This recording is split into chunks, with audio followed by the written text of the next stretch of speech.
আর জি কর কাণ্ডের প্রতিবাদে পথে নেমেছে সমাজের সর্বস্তরের মেয়েরা। তরুণী চিকিৎসকের নৃশংস খুন ও ধর্ষণ নিয়ে গর্জে উঠেছেন সকলে। আম জনতা, তারকা নির্বিশেষে সকলে কাঁধে কাঁধ মিলিয়ে বিচারের দাবিতে সরব হয়েছেন।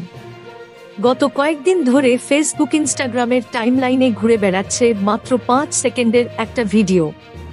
মোমবাতি মিছিলে বলিয়ান কণ্ঠে স্লোগান দিচ্ছেন এক তরুণী।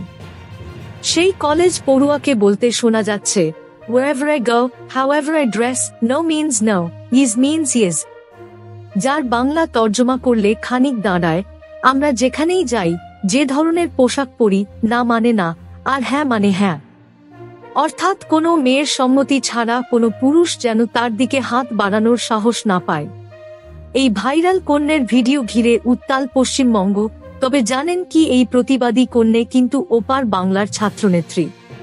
হ্যাঁ, এই ভাইরাল কন্যের নাম ইলা লালালা। ঢাকা বিশ্ববিদ্যালয়ের রেভলিউশনারি স্টুডেন্ট ইউনিটি বিপ্লবী ছাত্র মৈত্রীর সহ সভাপতি ইলা।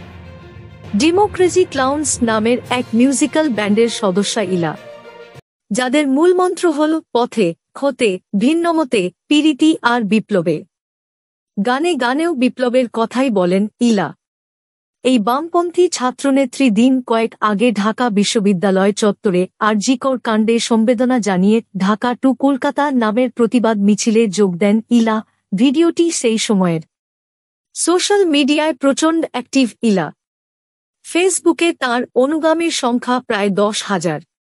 প্রয়োজনে অন্তর্বর্তী সরকারকে বিনতে ছাড়েননি, এমনকি ফেনীর বন্যাকে কৃত্রিম বন্যা বলে ভারতকে তোপ দাগতেও ছাড়েননি। Thank you so much for watching our videos.